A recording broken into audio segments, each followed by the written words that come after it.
All you people listening to our podcast, today we're going to talk about cartoons from the past. Put down that tablet and stop reading that blog. In case you hadn't noticed, I've been watching Cat Dog Podcast. It's time for our pointless little weekly podcast. Okay, I'm done. Oh, no, please. Anyway, if you hadn't... Nah, I'd love to, but I don't want to. Anyway... So, if you hadn't noticed already, well, I guess first of all, I'll be your host with the most insane attitude, Starbeast something. Over to my left is like something, and then next to him is a demon grocery something. Say hello, right. Something. Something. If you say so. And, well, if you couldn't tell by that horrible cover, I've been watching a lot of Cat Dog this week. In fact, I've been watching a lot of cartoons I used to watch as a chillin', you know. And for those of you younglings out there, I'm not talking about no Gumball or Uncle Clarence Grandpa or fucking Regular Bears or whatever the hell else Mostly kids are watching these days. Yeah. Teen Titans, Cinematic Universe. Fuck that. Expanding, yeah. Yeah, I ain't talking about none of that shit. I'm talking about the real shit. I'm talking about Hey Arnold.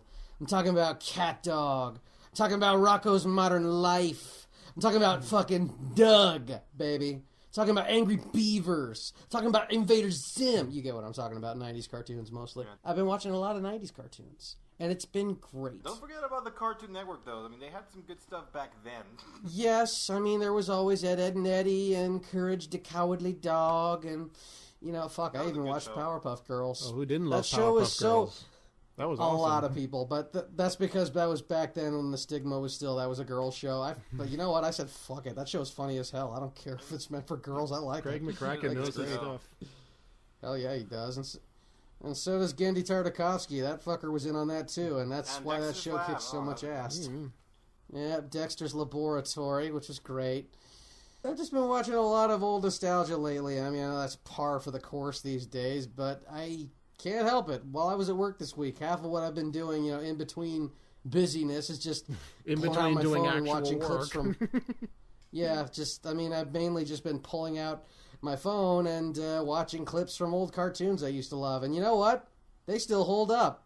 They still hold up. They still make me laugh, and they are still just as interesting as they used to be. Because like, now we're adults wow. And we can get all the adult jokes they squeezed in there.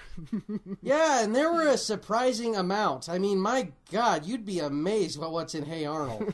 Seriously, rewatching Hey Arnold, my God, did they shoehorn in a lot of sex. I get it, though. Seriously. It's just, I miss, you know, I miss the way cartoons used to be. Nowadays, cartoons are mostly focused on two things.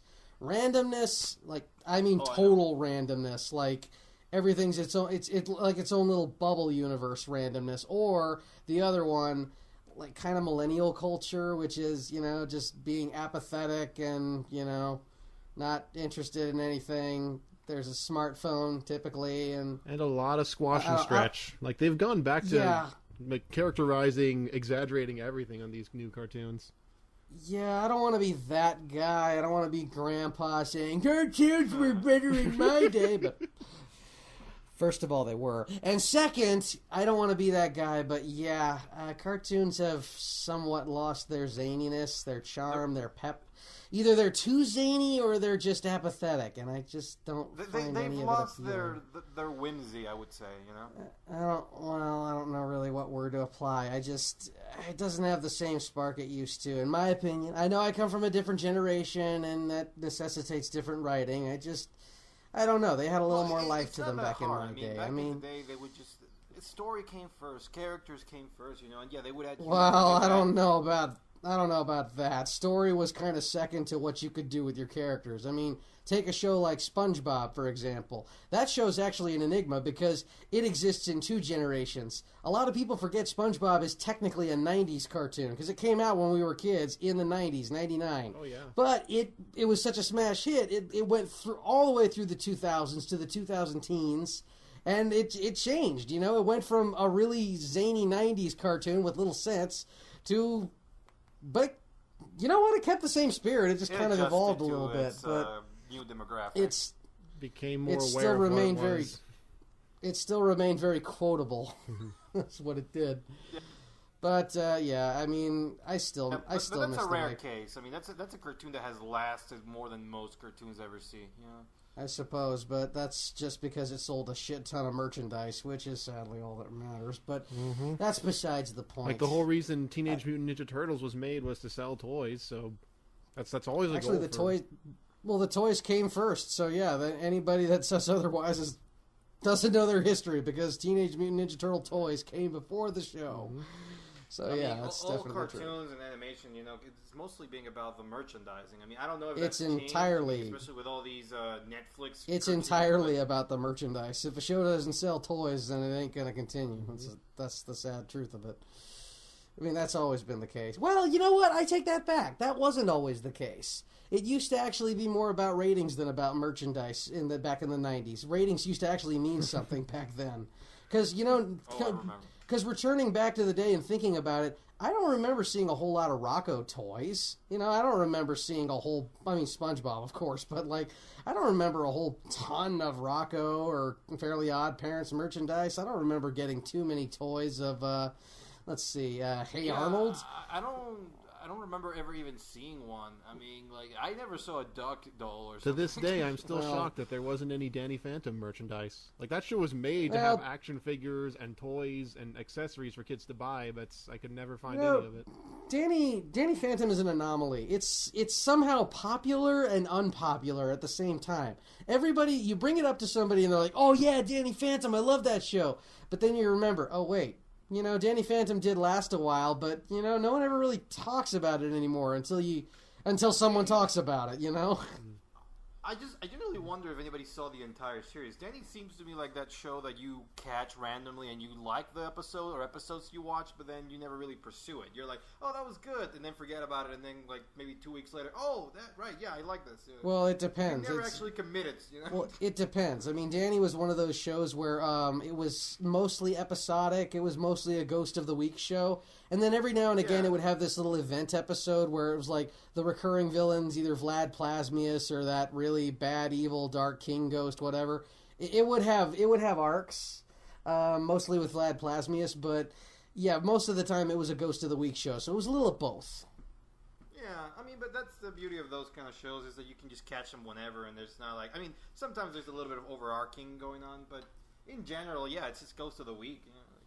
It was, but again, the series finale couldn't end that way, so they're like, let's take this really fun teacher guy that, everybody wants to see where he's going to end up, and let's banish him to space. And so they did. Huh. And that's where he is to this day. Yeah, a lot of shows ended up really weird now that I think about it, I mean, I oddly enough, I don't remember the series finale to a lot of shows. But I do remember my favorite episodes of some. In fact, you know what? Let's talk about that. Let's talk about our favorite episodes of certain shows, if you can remember them. Let's see. Depends on the show. I don't know if some of them I would, but I don't know. Well, we'll get to you then, non-believer. But for those of us who actually stayed and witnessed it, what was your favorite Cat Dog episode, if you have one? I like the one where Cat burned up the atmosphere. He wanted to show off Lola, and he sabotaged her machine. So instead of making rain, it burned up the sun, and the entire planet was away. Yep. Yes, he did. I remember that. That was back when global warming was a really big panic button. Yeah. And not just that, but it gave us... Yeah, it gave us a quick... I also love that one, too, because it gave us a Scorched Earth reference, and, it's just Cat being a dick, and we all love those episodes. Exactly. My favorite, personally, and this is weird, I love the sumo episode. I love the one where they go into this all-you-can-eat buffet, and they keep eating and getting fatter, and it turns out Rancid Rabbit, who is he's the guy who has every job in town. A lot of shows have that, where the same guy works a billion jobs somehow. And, so he charges outrageous prices for, the littlest things, and then they just keep eating and eating until they eventually have a super sumo throwdown with Fat Rancid. It's just ridiculous, but it's in the best way. It's literally saying, hey, kids, if you want to beat your enemies, be fatter than them. Just constantly gorge yourself until you're huge to control, yes. Absolutely. Abso-friggin-lutely. Well, that's Cat Dog. How about Hey Arnold? Do you have everyone's got a favorite Hey Arnold. You can't not. Oh yeah, yeah. That's a good one. Stoop Kid will always have a place in my heart. That's a touching episode though. Yeah. That's the thing about Hey Arnold. It's very polarizing. There's either episodes where you're like laughing through the whole thing, or there's episodes where you're like, oh, Pigeon Man. Oh yes, Pigeon Man. Pigeon Man. My personal favorite though is a little of both. Helga on the Couch is one of my all-time favorites. That is just, it is so perfect. It's just the right amount of Helga being a little bitch like she always is, but with the snarky fun jokes. But real moments where she actually, like, a real therapist using real therapist talk in a kid's show is getting her to open up. And I'm like, that's sweet. That's really nice. It's like, wow, I wish all kids could get a little bit of that. That'd be nice. Oh god, they all mixed together for me, but I do remember liking one with about Harold that was focused on his life and like where he was like in the butcher shop. Yes, Harold steals a ham, which, as we all know, is against Jewish tradition. That's the one. Yeah, which is odd because it actually, for those who don't know, Harold is very Jewish. And the show actually... Yeah, and the show, oddly enough, goes into that a lot. It's cool, but it's like you wouldn't expect a show to do that. The shows are usually pretty... Yeah. Shows are iffy about religion. The prayer at the end, I think. Yeah. Shows are pretty touchy about religion, but the fact that they're very open with Harold's Judaism, that's kind of cool. And that episode starts out with Harold stealing a ham, which his rabbi says, Harold, fuck you. We don't eat ham, you fat little bitch. Now you're going to work in this butcher shop as a slave until you work off your dead. Mahayam. Yeah. No, I know I oversimplified that, but that is actually what happened. No, and it was funny. I remember rocking Harold a lot in episodes with him, like the one where Harold. Rhonda, remember? Dude, Harold was hysterical, and Rhonda is one of my all-time favorites. I fucking love Rhonda. She's just... That was a good episode, yeah. That one where they like dance at the prom. Was it a prom or like? Yeah, they had a lot of dances in that show. They had lots of dances where Dino Spumoni would unceremoniously show anything up. with Dino Spumoni was good. Dino Spumoni was awesome. I love the one where he fakes his own death, and then he comes back from the dead, and it's like, how are you not in jail? That is fraud, you inconsiderate ass. How is this guy not in prison for fraud? It's like he just shows up and is like, yeah, I faked my own death. Spumoni, man. No questions asked. I was a member of the Rat Pack. Along with Don, what's-his-name, who shows up in a couple episodes just to insult me. Yeah. What was the episode, with Helga, we reveal the altar, The altar? What?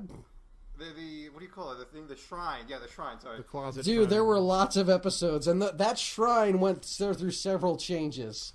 But no, the one where, I think the first time, it really stuck to me where she opens it and stucks, the nose or something. Well, it looks like a fucking Mayan statue. It's like she erected a little Mayan shrine to Arnold, which is disturbing. Back then, we thought nothing of it, but nowadays, it's like, this chick's psychotic. Episode, but talk about, one that really stuck with you. Yeah. Well, like I said, Pigeon Man always stuck with me. That was always a big deal. Helga on the Couch always did. Anything with Rhonda, because Rhonda's hysterical. I love the one where she goes poor. Great. Yeah, the one where she goes broke is hysterical. Also, Phoebe. I also really liked Phoebe. Oh, Phoebe is a gem. Phoebe was funny. Yeah, Phoebe is an adorable little gem, and it's like... There are episodes where she escapes her enslavement to Helga, which I always found was disturbing. It's like where she became the hall monitor. Helga made her hall monitor so she could still stay in power, but then she seized power and used it against her. Field Marshal Phoebe. Dun, dun, dun, dun. Oh, God, I remember that. It's always the quiet one. Yeah. Phoebe becomes the hall monitor. That was a great episode. God. That was. It was. A lot of good yeah. episodes. Phoebe, Rhonda, and Harold episodes were always my favorites. Those were always the best. I love those ones. There was one with the grandfather that was really sad. I'm trying to remember what happened in it exactly. Probably the one where he reunites with his sister. That one got a little sad because there's a dog involved. That typically tugs at your heartstrings. Oh yeah, their dog. Something with the park. I remember something happened in the park that they go to. I mean, the only other one that, I mean, Uncle Phil tells tons of stories about when he was at a park. Well, I mean, yeah, he tells stories all the time that end in a park. One time he was playing Chinese checkers championship, and then another one he was talking about the headless cabbie and stuff like that, and I don't know. Yeah, but there's a lot of episodes. It's a very humane show, which is amazing to me. Like, you know, the way that they would tell stories that kids would probably, I mean, you'd think would go over their heads, but I think it stays with you. I mean, we're proof of it. You know, years later. They were oddly intelligent children.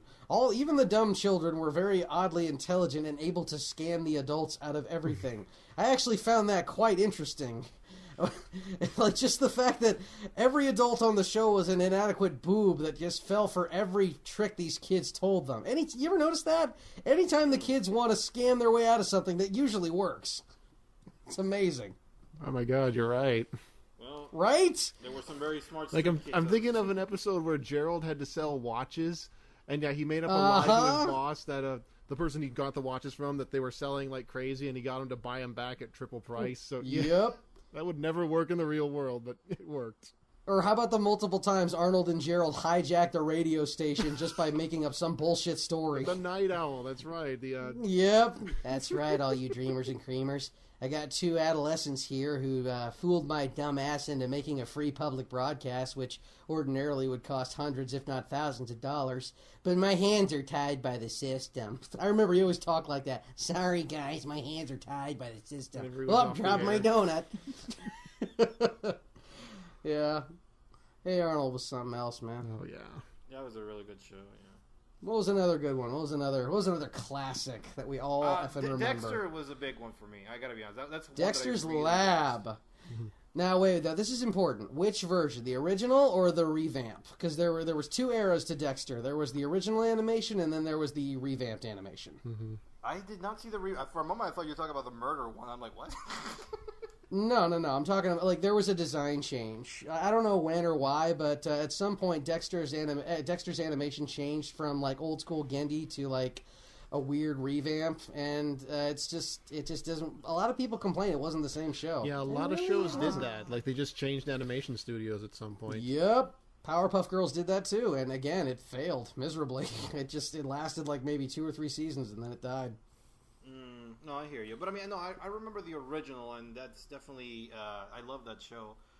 Anything, I remember, I love the episode where they go to the Chuck E. Cheese, or was it like not Chuck E. Cheese. Chubby Cheeses! Chubby Cheeses, I love that episode. Stinking Honka Mustard, whoa, Stinking Honka Mustard, yeah. I remember it because, oh my god, I'll never forget this, because, I mean, that was, I watched that the first time I was in the United States, and I remember watching that, like, when we got there as a kid, and then immediately, like, Mom, we have to go to the Chuck E. Cheese, and the next day we went to, and it was... Wait, so you're saying me your first introduction to Chuck E. Cheese was Dexter's Laboratory's Chubby Cheeses? I'm not even kidding, man. It literally made me want to go the next day, and we did. Okay, look, I'm not the biggest fan of Chuck E. Cheese, the design, or the restaurant. I think that they're both very creepy. But I'll say this, man. Chucky is at least stable. Chubby Cheese is Jabba the Hutt. He's a scary, diseased, diabetes-ridden mouse who probably eats the children he invites to his restaurant. Never be afraid to exaggerate. Chubby Cheese is probably the inspiration for that game with the murder machines at the arcade. What was it called? Yeah, Five Nights at Freddy's. I don't think so. Five Nights at Freddy's. Yeah, it probably has some point of that. But no, that I don't know about that. All I do know is that Chubby was Jabba the Hutt, and he sounded like this, kids. Hold on, I gotta take a shot of my insulin. Stinking Honka Mustard. Yeah, no, that and the episode where Dexter invents the thing that allows him to learn French. Omelette du fromage! Everybody and their mother. I love that episode. It was so funny. That is the only French word that everyone remembers, and it is all because of that episode. Omelette du fromage. He would own it. You know, you think it's going to be like a curse, but he owns it. It's just like, omelette du fromage. It's like, oh, yes. And you know what? That is a perfect comparison right there. There's an episode from a new current TV show called Teen Titans Go. That's literally the whole joke of the episode is just repeating the word waffles over and over and over again. And it's really stupid. And then compare that to an old school version of that, Dexter's Laboratory, omelette du fromage. Again, same joke. It's literally, the joke is just repeating the same word over and over and over again. But different every time, and with a different and context, better. You know? And it's better. The joke is better. It's not just the fact that saying waffle is a funny word. It's the fact that it got him out of every trouble. It made him succeed. You know, everything he tried to do, because he had the French accent, and he said, omelette du fromage. No, the whole thing, the episode flips the expectations. You know, that's the comedy. Yeah, and it works.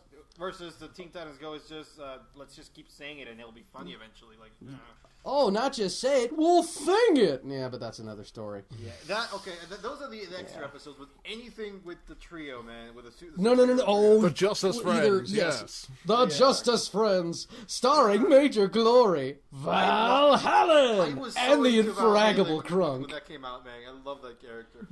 Dude, everybody loves the Justice Friends. I mean, it was literally DC and Marvel had a baby, and it was the Super Friends' godfather, whatever. Anyway, the point is, it was funny.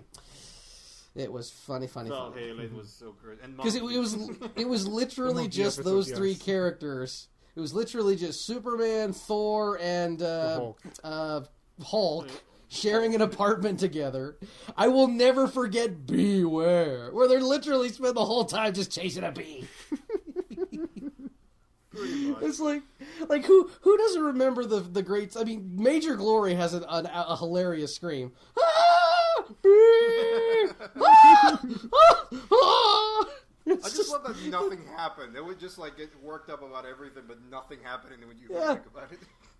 And then how it ends, it literally ends with them on the couch, like, saying how great it is that they solved the problem. And then it pans up, and the bee is still in control of the apartment. He's still in there. It's like, that's comedy right there, man. Yeah. That's comedy. And if we're going to talk about Dexter, I think we should, I mean, you can't talk about Dexter without talking about Mandark. That's because Mandark is Mandark. Ha ha ha ha ha ha ha ha ha. I love his voice actor who plays Mandark. Just you immediately recognize his voice. Well, he's impossible to imitate. Shows up, that's going to be the most iconic in the show for sure. If not that, then definitely the movie Ego Trip, where Mandark is the villain. Honestly, that movie kicked ass because of Mandark. Definitely. I love all the different Mandarks. It was fantastic. Ego Trip was something else, man. I always remember the old Mandark and the old Dexter fighting with the old canes. What's that, Billy?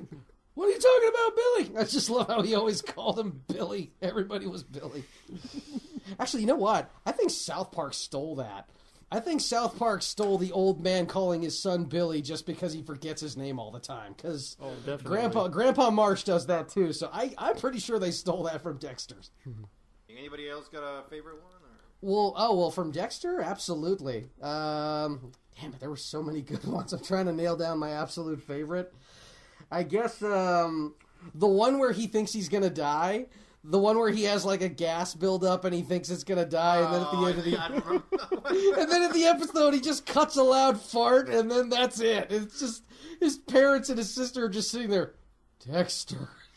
Yeah, and the whole episode he thinks he's gonna die. He's already like made like mother, father. I know. I'm going to... It's the lowest brow humor possible. The whole episode is just one big fart joke. But you know what? It worked. It was hysterical. I really like the whole thing with the computer. Like I don't remember what episode this was, but where like the computer was dying and Dexter like acted like it was like his best friend or whatever just died. It was so dramatic. Yeah. Oh, yeah. Well, that computer, that was primordial Karen. I mean, that was Karen before Karen. You know, that was Dexter's, like, snarky-ass computer before SpongeBob made one up. But you know the one I'm talking about where he's like, goodbye, my love. I'll miss you, Dexter. Oh, totally. Oh, yeah. Yeah, the one where he's just like, I'll miss you, Dexter. Oh, God. That got to me, man. I'm like, no. Oh, yeah. I mean, Dexter was such a loose show. They even had a kid write an episode once. You remember that? One time the animation crew got like this little fan script from a kid who did his own audio, and they literally animated a very basic episode based on his script. And it's just the kid going, "You're stupid computer or computress." It was Dexter and computress get Mandark. Okay, this is not in the Nickelodeon. I think this was Disney, but yeah, this was Disney. But it's from the era, and it's one of my most beloved shows of the time. Darkwing Duck. I fucking knew you were gonna say that. I love Darkwing. You know me, man. The second you said Disney, I'm like Darkwing Duck. But to be fair, I mean, who the hell didn't love Darkwing Duck? That show was kick ass, man. Yes. That is one of my favorite shows. To this day, I still own some of the DVDs, and I'll watch them now and then. You oughta, man. It's like, I think everybody and their mother, when they were kids, they always made one joke like they made a comparison like he used to on the show, like, I am the hair that gets in your eye while you look through a lens. Yeah. Something like that. I used to do it as a kid in Spanish, right? It was still fun. Yeah, it was a clever idea. It's just like, I am the can of soup that's impossible to open. Yeah. I am the alarm clock that wakes you at 3 a.m. It was great. And plus, I mean, you had a couple DuckTales things here every now and again, like Launchpad would show up. Tailspin was one of my favorites. I never got Tailspin. into DuckTales. I mean, I saw a few episodes, I thought it was good, but I just never got hooked by it like I did with Darkwing. That is rare. I mean, fucking everyone in our generation has seen DuckTales. That's incredibly rare. You're an interesting specimen there. I like the movie, and I remember liking some episodes, but I just never connected with it. I feel like I kind of skipped it, and then when I saw Darkwing Duck, that's where I really hit it. But well, as long as you bonded with a show of talking ducks, I think you're covered. As long as you got one show under your belt starring talking ducks, I think you're okay. That's fair. But I mean, that show, every episode of that show, I don't remember one that I didn't like. I mean, even this is one of those rare shows where the pilot, I think, is one of the best episodes. I guess. But, I mean, let's be honest. Any episode with Negaduck was usually the best. Because it was evil Darkwing. Anything with Negaduck was really good. But, I mean... Anything with Negaduck. It was just Jim Cummings being evil. No, but I still... One of my top 3 episodes is still the first episode. I don't know. I really just like the way that they introduce him and they explore his sort of, like, daily routine. Especially... Remember the cereal? How he, like, made breakfast? Oh, sure. Everybody knows how... Everybody knows how Darkwing has his cereal. Everybody knows that. Yeah, no, that, anything with Negaduck, like you said, and I love that episode with Gizmo Duck, where they have to team up. It's like World Finest, but with ducks. Exactly. Well, yeah. Again, that's what I was saying before, is that a great thing about Darkwing is that it tied into a lot of DuckTales. You got Launchpad who was in there. Gizmo Duck showed up a few times. It was great. It was a good show. Yeah, Disney's original cinematic universe. It's funny you say that. You were talking about Tailspin, which is kind of in the same vein. Because Tailspin, even though it didn't star any other, Disney characters, it was still in that same sort of everyone's a talking animal, so it's still the Disney-verse, if you will. Tailspin and Goof Troop. Yeah, Goof Troop was in the same universe, too, wasn't it? It was. I think any show that starred talking animals is in that same universe, Anything with a walking, talking animal that has no business walking and talking. And in a way, it's a more ambitious, connected universe than even Marvel when you think about it. Because Marvel, they're all superheroes. They all do the same thing, just differently. Here, it's like you have a superhero with Darkwing. You have, like, adventurers with the DuckTales. You have Goof Troop, just a family living there. And they're all connected. So it's like, that would be an Well, I mean, they're connected based on the fact that they're all animals. But most of them haven't actually interacted. I mean... No, I think the only show to do that was actually... What I mean, they were very, very different type of shows, very types of, Yeah, but, I mean, their only connection was that they were all walking, talking animals, because I think DuckTales and Tailspin were the only ones that actually intermingled. I'm not sure any of the other ones did that. I know Lilo and Stitch did it a lot. Lilo and Stitch connected with, like, every show on Disney, which is weird. Was there ever because like I said, I didn't really watch a lot of DuckTales, but was there ever a crossover with Darkwing there? Like... What, with DuckTales? Yeah, like where, DW. Well, I mean... Where he met up with Scrooge or something like that? Oh, yeah. Well, I don't think with Scrooge, but no, yes, I mean, Darkwing is in canon with DuckTales. It has to be, because, again, Launchpad and Gizmo Duck are in the show, so it has to be in the same world. No, but I mean, they never had, like, an episode on DuckTales where Darkwing shows up or something like that? No, I don't... Well, maybe. It's been a long time since I watched the show, but I'm going to go ahead and guess no. In the reboot, they did. Because it was... Like, in the reboot, Billy is watching Darkwing Duck on TV. I gotta be honest, that disappointed me. Like, it was a nice nod, but it's like, I was really hoping they were gonna, like, since they rebooted DuckTales so well, I mean, I like this new show. I was like, oh, okay, that means that eventually they'll do like a spin-off of Darkwing, same thing. But no, it's just a show within the universe. So it's like, well, damn it. I mean, they're still talking about rebooting it though, so there's a chance you could see Darkwing new. Oh, there's a way they could DuckTales still has do proven it. that it works, so I would not be Yeah, surprised. no, but the thing is that they make Darkwing, the classic Darkwing, like this like TV show within the DuckTales universe now. So it's like that Darkwing cannot be the Darkwing. So it could be like maybe a new guy sees the show and it's like, I'm gonna be the new Darkwing for whatever. But it wouldn't be the same. It would. I could accept. I would give it a shot, but it wouldn't be like Jim Cummings' Darkwing Duck coming back to action. Like, that would have been so good. Yeah, well, I mean, that's kind of what they did with the DuckTales reboot. It was more about Scrooge coming out of retirement. I mean, I don't know if they want to repeat the same thing, because that's basically what they did in the reboot of DuckTales. I get, but the thing is, like, that tease was, like, thinking, oh, they're bringing it back, and it's just like the classic show, down to Jim Cummings and the design, but it's like, no, that was just a nod. And I guess that makes sense. It's just like, for one moment, it looked like that was going to happen. Yeah. Well, we don't know. Yeah, I mean, there's lots of reboots going around, but again, nothing beats the original when you get right down to it. True. What were some other originals that we remember and miss with all our hearts? What's one? Well, I brought up one, and Lewis brought up one. What's a cartoon that's close to your heart from way back when, Anthony? Give us an example. Let's see. Depends how far way back when is. Like, do you mean the 90s Yeah, or we're early mostly 2000s? mostly talking 90s, but you can go into the early 2000s. I mean, like I said, SpongeBob is between 90s and 2000s, so you can get into the little 2000s there. Let's see. One show, like since we're talking about Disney, one show that I always liked watching was Kim Possible. Just it was so much fun. Fuck yes! Kim Possible was on Disney. excellent. Dude, Kim Possible was, again, like Powerpuff Girls, it was one of them shows that was probably made for girls, but fuck it, who cares? She rocks. That whole show definitely. rocks. Draken was hilarious. Actually, all the villains were hilarious. This was a, you know what it was? It was a funny rogues gallery. As threatening and intimidating as the Batman rogues gallery is, every villain in Kim Possible is the same, but funny. Exactly. It's just... And it's so creative. Like, who else could have a show where, like, one of the villains is literally just a mad golfer? Oh, yeah, it's He's Dolph a golf. Killigan. Yeah, it's Dolph Killigan! Or, like, just literally a grandpa and grandson team up. Or, I don't know, actually, was it his son or his grandson? I can't remember. I'm with you that he was called Junior. Every show should have a Scottish villain. I'm just for that right now. Well, I mean, they should, but again, Kim Possible was brave enough to bring it back.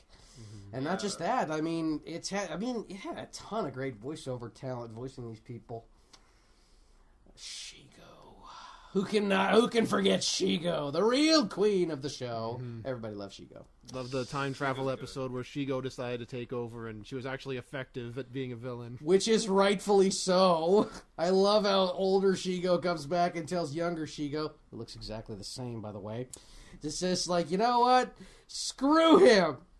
Screw the blueberry you take orders from. We're taking over. We're going to beat our child nemesis, even though that's a little embarrassing, but we're still going to do it! We were tired of losing to this teenage girl, her bumbling sidekick and the naked mole rat. Do this, Shigo. I'm no better than a teenage girl. Yeah, Kim Possible was most excellent. No, Kim was a good show. Excellent. I like that show a lot. Yeah, it was a great show. And again, it proves that it doesn't have to be in the 90s to be great. There were plenty of 2000s shows that were more than excellent. Exactly. Yeah, but I mean, can I bring a specific subject about these cartoons that we haven't really addressed before? I think not in detail. Anyway. I'll allow it. Let's talk about our favorite opening themes.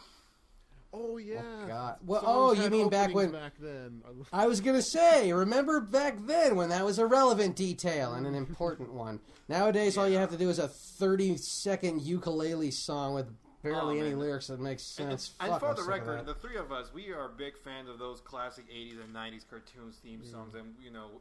Everybody is. Honestly, people who didn't grow up with that shit. If we're gonna make a list, I mean, I think at least top 5. I couldn't. People who didn't grow up with those theme songs still re-listen to them because they are that good. Yes. Alrighty, well, I mean, I don't know if we can, like, number them, but we can definitely go down which ones were our favorites, which ones we remember the most. All right, I mean, I'll start with Anthony's suggestion. I mean, the X-Men one, that's iconic as it gets, man. Everybody knows that one. Look,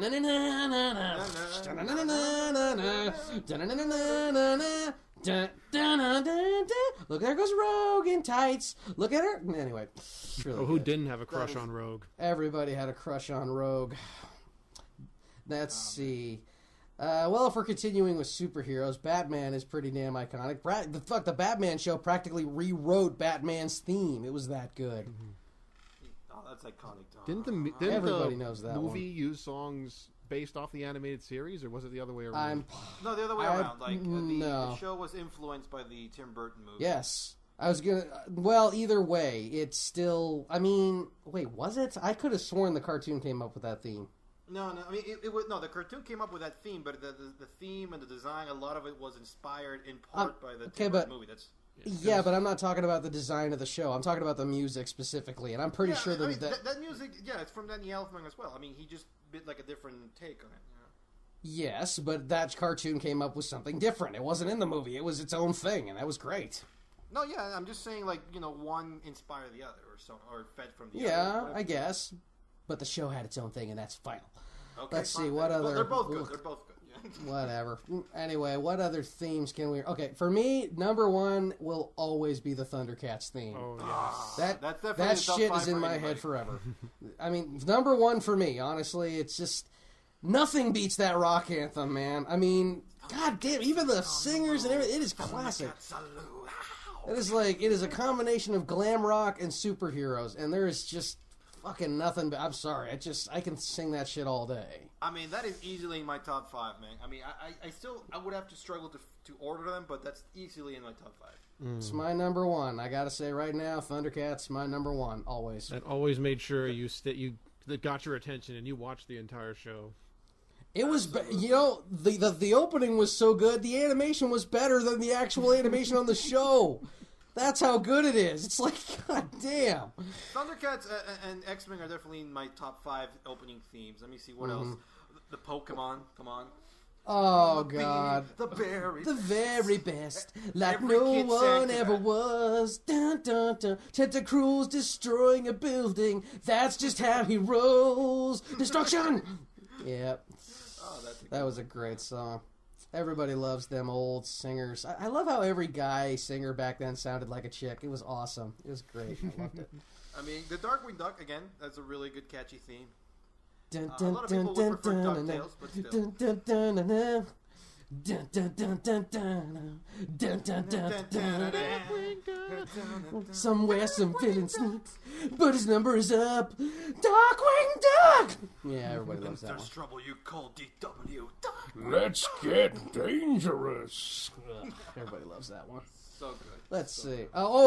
G.I. Joe. That's a great one. Yeah. G.I. Joe, real American hero. I'm surprised you haven't mentioned G.I. Joe, Louis. Yeah, I was going to say, you're a huge G.I. Joe nerd. Just for that. Cobra! No, but here's the thing. Okay, but you gotta preface it though. It's Cobra. You gotta have both, otherwise it doesn't count. I mean, I Let's see. definitely love it. I don't know if I would make it to the top 5, but it's in the top 10 if I were to really... I couldn't say. And, as much as we hate to admit it sometimes, Teenage Mutant Ninja Turtles, we know the lyrics to the song. These lyrics are ridiculous, but we remember every word. Heroes in a half shell, turtle power. Everybody knows that song. What did Leonardo leads, Donatello does machines. Here's one that I don't know if it would qualify because it's kind of like... I don't know if it's the exact same, but if not, it's practically the same. Real Ghostbusters. It's the same theme song, doesn't count. But I get what you're coming from. Yeah, fair enough. Now, yeah. unlike our Batman debate from a minute ago, that one is directly from the movie. Sorry, it doesn't count. As great as it is. So one was inspired, that was replicated. But I mean, the opening theme and the animation again with it is really iconic. Oh, it's still fantastic, and the melody is different from the movie. The movie is very rock and roll, but for the kids show, it was very like you know, those sort of like orchestral instruments were in the, you know, you can tell just from the melody. You know, it had that sort of orchestra flair. I always wonder if it was the exact same or if they modified it somewhere, but I guess it's the same. They did. They used more instruments. They used more classical instruments in the cartoon theme. In the movie, it was just all rock. It was a total rock song. Fair enough. But yeah, okay, I guess that won't count, but we can still acknowledge that it was a good show and a good opening to Still one of the best themes ever. I mean, if it's everybody not broken, knows that song. I mean, Jesus. And, you know, of course, we can all agree that the best version... Bustin', feel good. If you're all alone, let me sleep in your bed. Here's one that a lot of people never remember this one. I mean, I guess it wasn't as popular, I get, but... Silverhawks. Wings of silver, Remember birds that? of steel. I remember seeing the opening for it. Exactly. Partly metal, partly real. Silverhawks. As much as I love that eagle shriek, as much as I like the way that sounded, that caw from the hawk, that was great. It broke your ears every time. Let's be honest. That's true. Yeah, I mean, it was a great sound, but it's kind of like the THX sound system, you know. It's just too loud. Too loud. Yeah, man. But Great song, though. Oh, yeah. I mean, it was basically Space Thundercats, so yeah, it was an awesome theme song. Pretty sure it was written by the same people, too. Well, I mean, both were space shows, just one was more like in space. No. Thundercats had space in it, but it was very much a show about, like, you know, it was an on-land show. I mean, the Thundercats came from space, but they were very much on land the whole time. I mean, the new show, that was very much sci-fi about space. fantasy versus Silverhawks was pure sci-fi, you know? Agreed. So I guess that's Because, a distinction. But but they both had odd villains that... Here's another classic. How everybody remember Animaniacs? It's time for Animaniacs. I don't remember the lyrics. They were zany and insane. It will stick it in your brain. It's Animaniacs. Yeah, it's a great song. From that, you know what, though? Freakazoid as well. Super freak Freakazoid, yes. Freakazoid, Yes. Freakazoid, runs around in underwear, Freakazoid. These songs I were want written by them the to same put that on people. Netflix. Freakazoid. Netflix is where now. Netflix is where it should go. Freakazoid. Yes, I love that song too.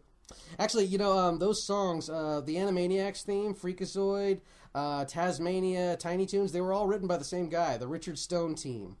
A guy named Richard Stone came up with all those songs, and they are all brilliant.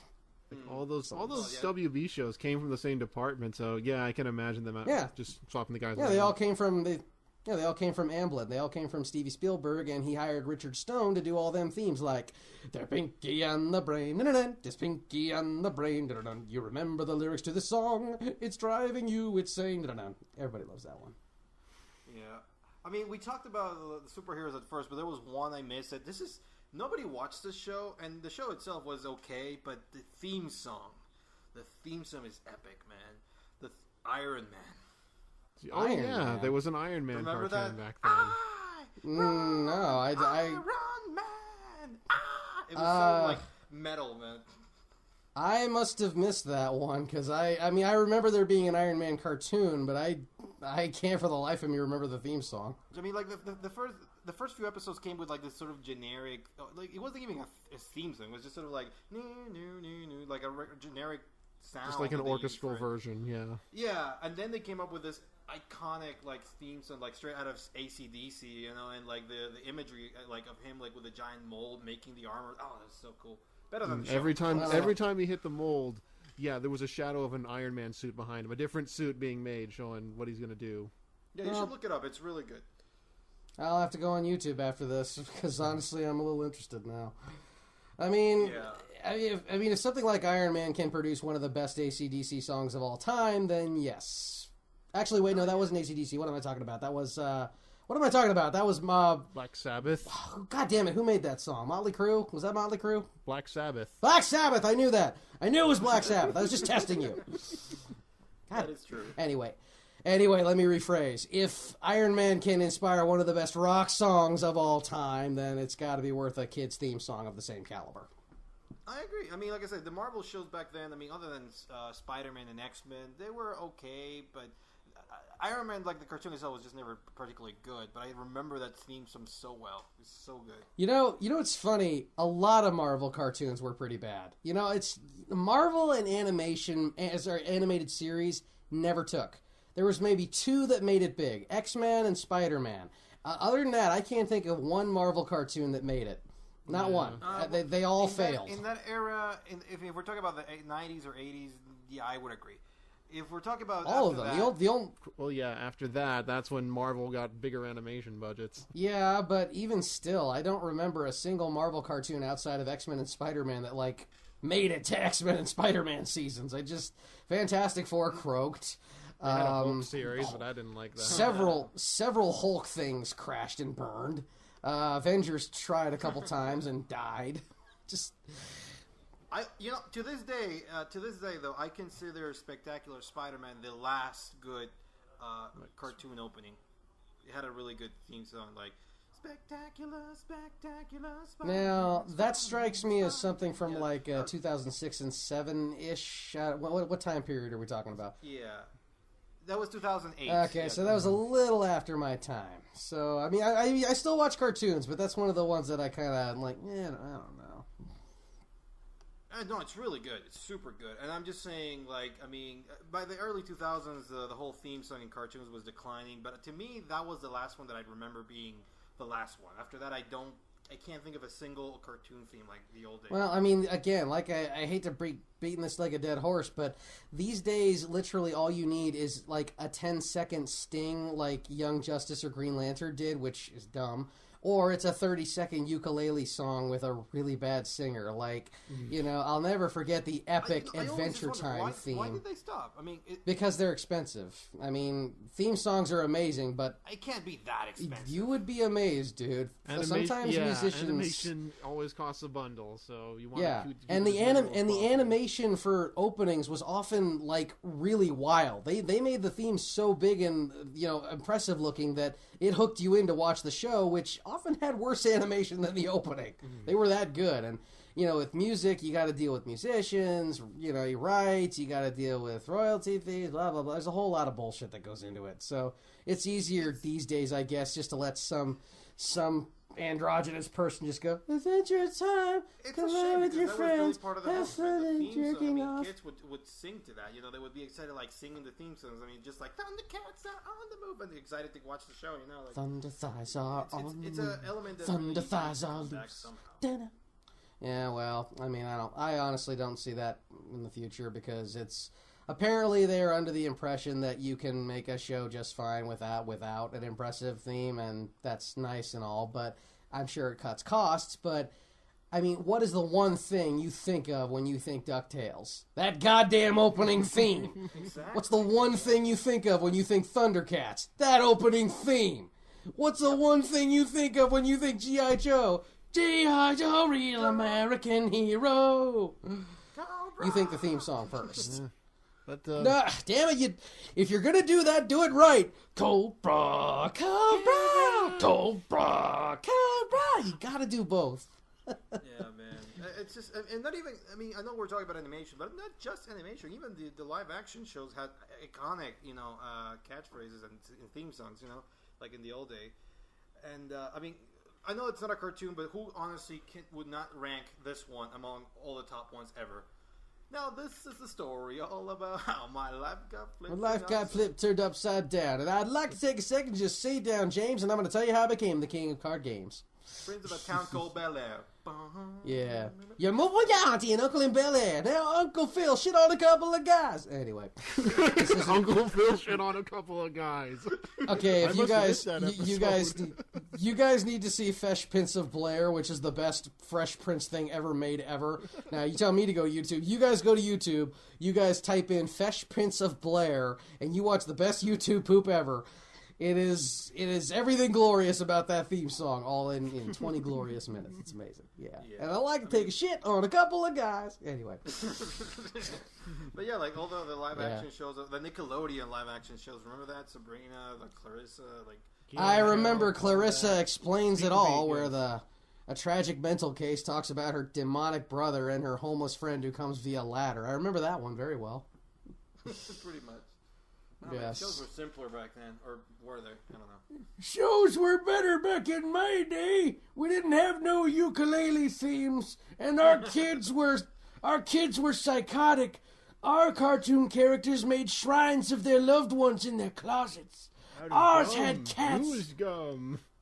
Yes, our cats had dogs attached. Our beavers were angry. Our Roccos had modern lives. And we prefaced every show with an angry theme of a rockumentous occasion, not just some dork canoodling on his ukulele going, "Adventure time, come on, jack me off." I'm going to bring a very specific cartoon, which is, I can't believe I'm ending on this, but I'm curious, what do you think about the cartoons or shows like where like this, about the whole social message, you know? And the one I'm thinking about is, by your powers combined, I am Captain Planet. I will say this. The theme song kicks fucking ass. That's the true. show shits out of my ass. It's just, well put. it's awful. I mean, it is literally just Ted Turner trying to overwrite his past sins as a businessman by making some environmental tripe about 5 kids saving the world from greed fat man and verminous rat and, sludgy business guy and Ivanka Trump. I don't know. But I'm just saying, Captain Planet was an excellent theme song.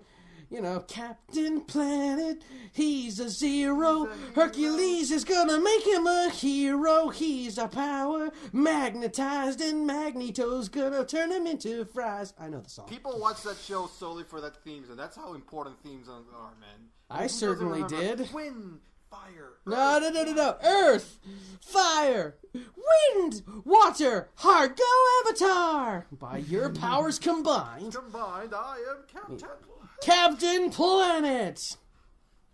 Yes. Yeah, man. But I remember those shows that were very like, every show must have a lesson about like contamination or social bullying or something. I learned that blue men in red Speedos with green hair are frankly unacceptable, and they should go back to wherever Captain Planet they came from. Beat it, Captain Caboose. Anyway. Yeah, his biggest arch nemesis was Captain Pollution. Yep. Which was basically just... Yes, but Captain Pollution was easy. All you have to do is just draw up some greasy 90s grunge art rock band guy, put him in some spandex, and then have him go around shitting on everything. Boom! Instant villain. Yeah, basically. What do you think Captain Pollution's theme song would have been? Captain Pollution, he's a zero, gonna pollute our oceans, rivers, and hero sandwiches. He'll destroy the world. Well, I don't know, I can't rhyme with that. He's our powers, acidified, gonna spread methane all over the sky. That's graphic. Yes, good old Captain Pollution. He's a hero for the new tomorrow. Yeah, but with the the exception of that show, were there any other like those social message shows? I mean, I know there were many. I just can't remember them. There were a few. Yes, there were a few. We gotta get our environmentalism message across, but they were mostly movies. Captain Planet, I remember being the preachiest show of that, of that type. I remember there being a couple, though. There were a couple preachers. Captain Planet was one of them, I guess. I remember Power Rangers had PSAs after some episodes. Oh, God, did it ever. It felt more organic there, honestly. Yeah, I mean, it was a live-action show, so it was easier to relate to the 5 perfect 30-year-olds playing teenagers than it was to, some dumbass named Wheeler. Actually, you know what? There was another show, an old show that had PSAs too. Remember He-Man? At the end of every He-Man episode, He-Man would come out and say, like, remember, kids, spay and neuter your pets so I don't have to catch them in my rat traps. I don't like your pets. Spay and neuter them like Bob Barker says.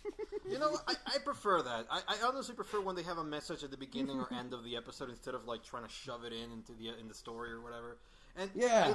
I'll never forget this. I didn't remember this until, like, earlier this year when I caught this. You know that before the iconic X-Men show we talked about, there was a pilot for another one that was called Pride of the X-Men, which looked okay. It was a little older style, but if you look it up on YouTube, which you can, you will see that before the show starts, they had recorded this live-action Spider-Man PSA where an actor dressed as Spider-Man shows up, and it's like, remember, kids, you have to take over. You have to start caring about elections now.